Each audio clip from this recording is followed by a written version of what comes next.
Le café pédagogique a décidé de s'associer au CRDP pour aller à la rencontre des enseignants innovants en région. Depuis plusieurs années, par le biais du Forum des enseignants innovants, on constate qu'il y a plein d'enseignants qui investissent l'outil numérique et on voulait qu'ils puissent échanger sur leurs pratiques avec les enseignants de leur académie. Donc c'est pour ça qu'on a décidé d'aller à leur rencontre en région. Alors concrètement, il y a une vingtaine de dates un petit peu partout en France et donc avec nos partenaires, nous nous déplaçons et tous les mercredis, des enseignants qui ont été sélectionnés sur la qualité de leur dossier vont présenter ce qu'ils font au sein de leur classe très concrètement grâce à cet outil numérique. Donc c'est un projet qui se finalise avec des 4e et des 3e. Et le but c'est de créer notre propre station météo.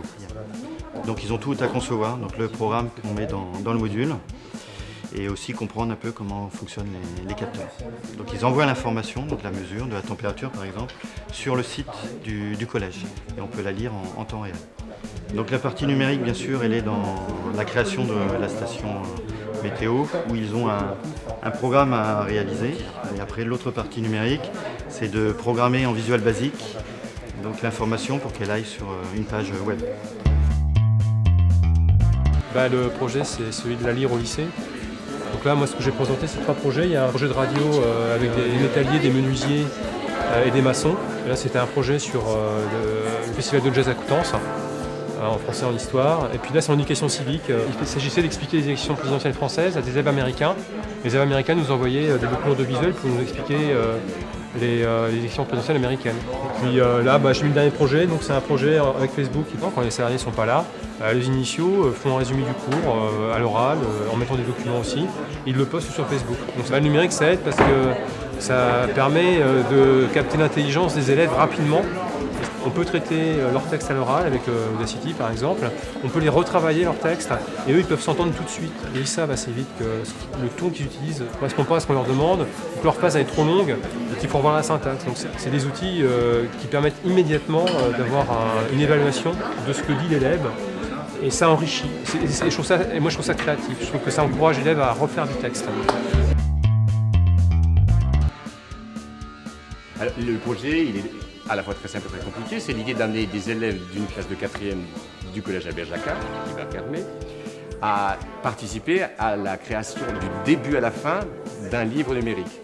Bref, de se transformer à la fois en éditeur et en auteur. Le projet final, sous la forme d'un document EPUB, libre de droit, sera accessible sur n'importe quelle plateforme. Les élèves travaillent exclusivement sur le numérique, c'est-à-dire qu'il n'y a quasiment pas de travail papier ou d'écriture. Mais le numérique n'est pas une fin en soi. Le numérique, c'est pour qu'ils puissent entrer de façon plus directe en contact avec le texte lui-même et ce que raconte le texte.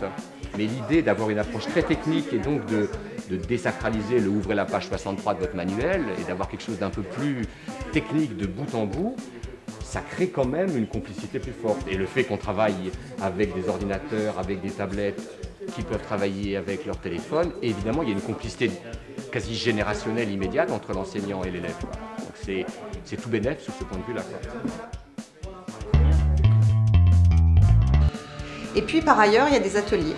Donc des ateliers proposés par le café pédagogique où pendant une demi-heure, on va rentrer vraiment dans la démarche pédagogique et sur la construction du projet. Donc on va présenter à une vingtaine de personnes ce qui se passe dans nos classes et le cheminement qui a été suivi par l'enseignant. Par ailleurs, il y a des ateliers proposés par le CRDP et puis par nos partenaires Microsoft et d'autres partenaires du projet.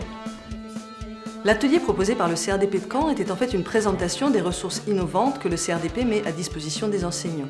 C'était l'occasion de montrer 2 choses. D'abord la présence des ressources du CRDP de l'Académie de Caen sur la plateforme iTunes U et également les applications 3D Berlin et Saint-Lô qui ont été développées pour les tablettes.